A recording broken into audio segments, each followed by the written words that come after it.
जी student, अभी हमने पढ़ा था kinetic molecular theory of the gases. उसी से फर्दर हमारे पास kinetic equation of the ideal gas है, इसको हमने पढ़ा।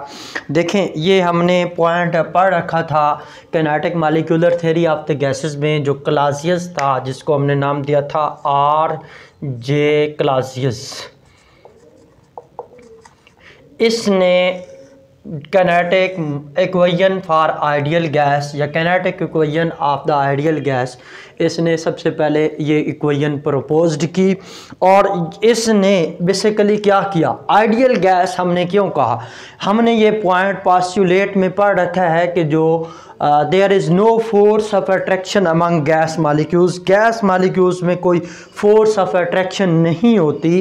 तो जब फोर्स ऑफ अट्रैक्शन ना हो तो वो गैस क्या होती है, आइडियल होती है। ये this was the fifth point of the this was the fifth postulate of the KMT। उसी पॉइंट की बेस पे हमने कहा कि ये गैस जो है वो गैसेस क्या है, आइडियल है। तो इसमें उन्होंने आइडियल गैस का प्रेशर के साथ एक रिलेशनशिप ड्राइव किया, जिसको हमने नाम किया दिया kinetic equation of ideal gas. आपके लेवल पे, इंटर लेवल पे हमारा काम इस कैनेटिक इक्वेशन को कंप्लीट ड्राइव नहीं करना, बस उसका रिजल्ट हमने याद रखना है। और ये क्या है, PV is equal to 1/3mNc² bar. इसी इक्वेशन को हम क्या बोलते हैं, kinetic equation of ideal gas. यहाँ पे P क्या है, ये प्रेशर ऑफ द गैस है, क्योंकि प्रेशर ऑफ गैस, मैंने ये आपको पॉइंट बताया है कि जो गैसेस हैं ये प्रेशर एक्सर्ट करती हैं। The pressure of the gases, the pressure exerted by the gas molecule is due to collisions of the gas molecules with the walls of container.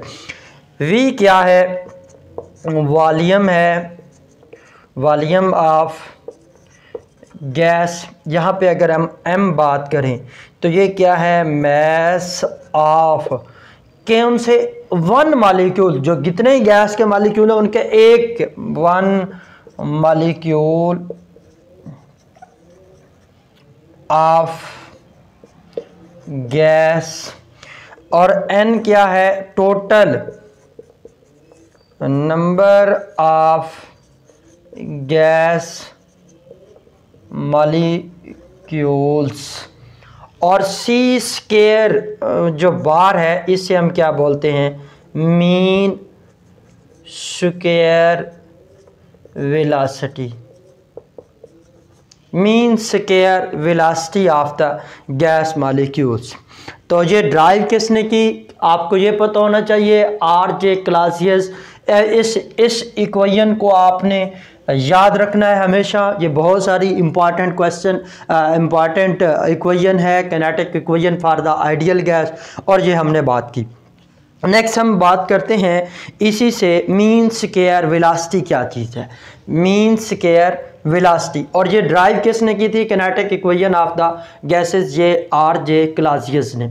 आगे हम बात करते हैं mean square velocity. Mean square velocity, इसको represent किससे किया जाता है, C² बार से। It is represented by C² बार।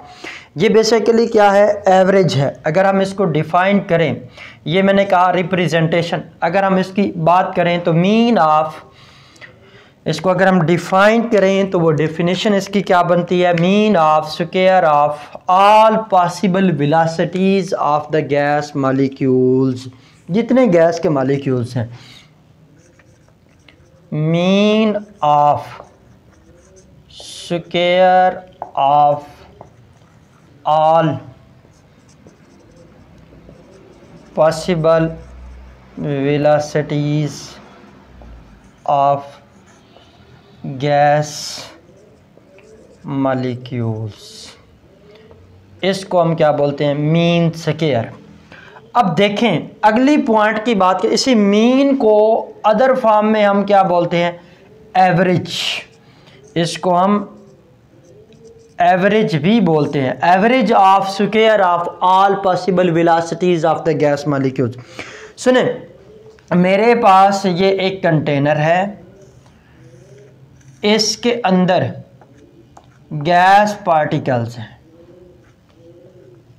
अब गैस के पार्टिकल्स हैं, गिवन टेम्परेचर और प्रेशर पे ज़रूरी नहीं कि हर गैस के मॉलिक्यूल्स की जो वेलोसिटी है या जिसको हम बोलते हैं वेलोसिटी वो सेम हो, जिसकी वजह से उनकी वेलोसिटी सेम नहीं हो सकती।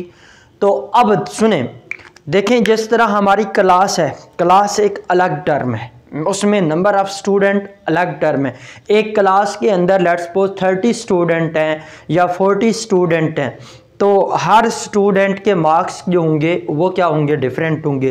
किसी के ज़्यादा, किसी के कम, किसी के एवरेज, कोई टॉपर होगा, कोई लोअर लेवल पे होगा, कुछ पास होने की सोच रहे हैं, कुछ मीडियम होते हैं, कुछ टॉपर लेवल पे आते हैं, कुछ अपर 5 में आएंगे। तो हर किसी के मार्क्स की जो कंट्रीब्यूशन है उस क्लास के अंदर वो क्या है, डिफरेंट है।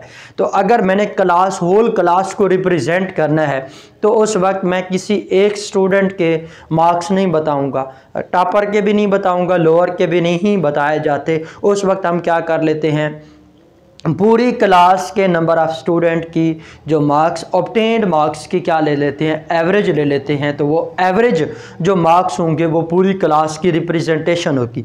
इसी तरह जब हम एक सिंगल स्टूडेंट की बात करते हैं तो उस सिंगल स्टूडेंट में जो उसके 5, 7 या 8 सब्जेक्ट्स हैं, तो जब हम टोटल उसके परसेंटेज की बात करेंगे, फाइनल रिज़ल्ट, भाई आपके मैट्रिक की कितनी परसेंटेज है, आपके एफएससी के अंदर कितनी परसेंटेज है, तो उस वक्त हम क्या करते हैं, जितने सब्जेक्ट हैं उन तमाम सब्जेक्ट्स के obtained marks divided by total number of the marks. अब आपकी बात है, लेट्स सपोज मैं कहता हूं कि किसी स्टूडेंट की जो एवरेज मार्क्स है वो 90% है। अब वो 90% में तब क्या ज़रूरी तो नहीं कि उसने सारे सब्जेक्ट्स के मार्क्स 90 लिए हैं, किसी के कम भी हो सकते हैं, किसी के 90 से ज़्यादा भी हो सकते हैं। तो वो जो 90% है वो क्या है, एवरेज है तमाम सब्जेक्ट्स के मार्क्स की। तो इसी तरह हमें पता है कि गिवन टेम्परेचर और प्रेशर पे जो गैस के मॉलिक्यूल्स हैं उनकी वेलोसिटी सेम नहीं होती, किसी की वेलोसिटी ज़्यादा होती है, किसी की वेलोसिटी कम होती है। तो जब उनकी वेलोसिटी सेम नहीं है तो हम क्या करेंगे, इस चीज़ से बचने के लिए कि किसी की वेलोसिटी ज़्यादा है, कोई मॉलिक्यूल वेलोसिटी कम एग्जर्ट कर रहा है, कोई ज़्यादा कर रहा है, तो फिर हम जब हम गैस को रिप्रेजेंट करेंगे तो हम एवरेज ले लेंगे, average of the square of the velocities. तो उसी को हम क्या बोलते हैं, मीन स्क्वायर वेलोसिटी। अब मैं दोबारा बता रहा हूं कि हम मीन स्क्वायर वेलोसिटी क्यों लेते हैं। उसकी रीज़न ये है कि गिवन कंडीशंस पे जो गैस के मॉलिक्यूल्स हैं उनकी वेलोसिटी सेम नहीं होती, किसी की वेलोसिटी हाई होती है, किसी की वेलोसिटी डाउन होती है, किसी की वेलोसिटी डिफरेंट होती हैं। तो हम इस डिफरेंट वेलोसिटीज़ को अब हर किसी की वेलोसिटी तो नहीं रिप्रेजेंट कर सकते, तो फिर हम तमाम गैस मॉलिक्यूल्स जो कंटेनर के अंदर हैं उनकी हम एवरेज वेलोसिटी ले लेते हैं। तो वो कंटेनर की वेलोसिटी को रिप्रेजेंट करने के लिए, आसानी के लिए। अच्छा, अब मेरे पास ये डिफरेंट मॉलिक्यूल्स हैं कंटेनर के अंदर। लेट्स सपोज ये कोई N1 मॉलिक्यूल है, इसकी वेलोसिटी C1 है। ये कोई मॉलिक्यूल N2 है, इसकी वेलोसिटी C2 है। इसी तरह ये मॉलिक्यूल कोई N3 है, इसकी वेलोसिटी जो है वो C3 है। अब किसी की वेलोसिटी ज़्यादा है, किसी की वेलोसिटी कम है। हर मॉलिक्यूल्स की डिफरेंट, दूसरे मॉलिक्यूल्स से जो डिफरेंट मॉलिक्यूल्स की जो वेलोसिटीज़ होती हैं जो डिफरेंट होती हैं, हम क्या कर लेते हैं, फिर उनका एवरेज ले लेते हैं, average of mean of square of all possible velocities. इसको कैसे लिखे जाएंगे, C स्क्वायर बार, ये किसको होगा, इसमें हम एवरेज ले लेंगे किस तरह, C1 square, C2 square, C3 square, C4 square और अप टू सो ऑन। और इसी तरह हमारे पास क्या आ जाएगा, N1, N2, N3, N4 up to so on. और एक बात याद रखिएगा कि ये जो number of the total number of the particles हैं उनको हम क्या लिख सकते हैं, N1 N2 N3 ये अप टू सो ऑन। इसको हम क्या नेम देंगे, total number of the molecules that are present in the gas.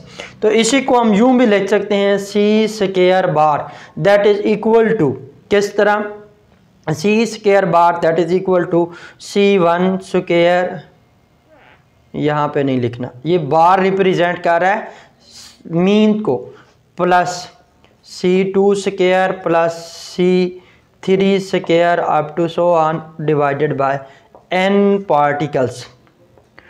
अब क्या है, this is the mean of square of all possible velocities of the gas molecules. Next हम बात करते हैं रूट मीन स्क्वायर वेलोसिटी। इसी के बाद नेक्स्ट है हमारे पास रूट मीन स्क्वायर वेलोसिटी। सबसे पहली बात, इसको हम रिप्रेजेंट कैसे करते हैं, CRMS root mean square velocity से, और इसको हम लिखते कैसे हैं, CRMS। ये क्या है, जब हम स्क्वायर रूट ले लेते हैं किसका, it is the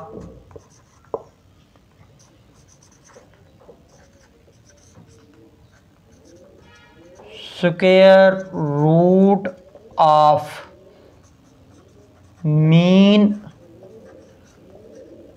square velocity. Root mean square velocity ये क्या है, it is the square root of, जब हम स्क्वायर रूट ले लेते हैं किस चीज का, square root of mean square velocity, this is known as root mean square velocity.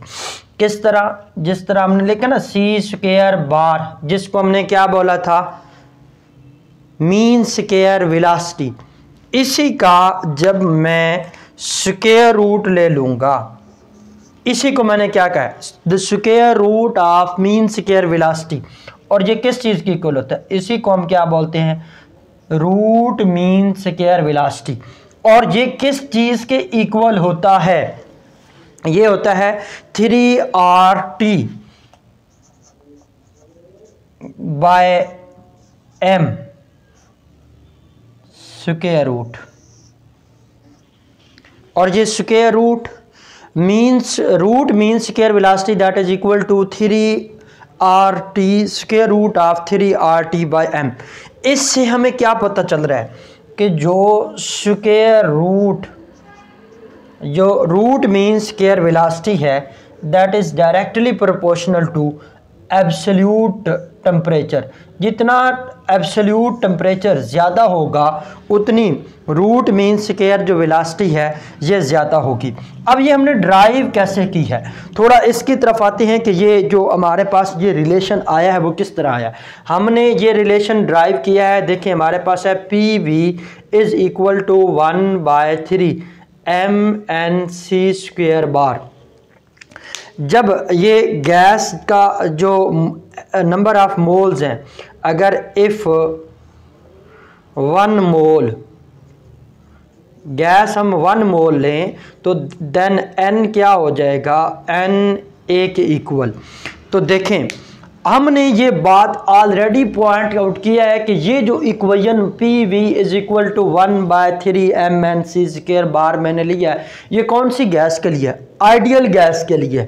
तो फिर मैं क्या PV is equal to nRT नहीं लिख सकता, यानी PV इसके इक्वल भी होता है फॉर आइडियल गैस इक्वेशन। और देखें जब n हमारे पास 1 मोल है तो ये इक्वेशन किस चीज़ के इक्वल बनेगा, PV is equal to RT। और एक पॉइंट तो ये आपको पता चल गया कि PV is equal to RT। और जब हमारे पास 1 मोल हो गैस का तो फिर then number of the particles, total number of the particles वो किसके इक्वल होते हैं, एवोगैड्रोस।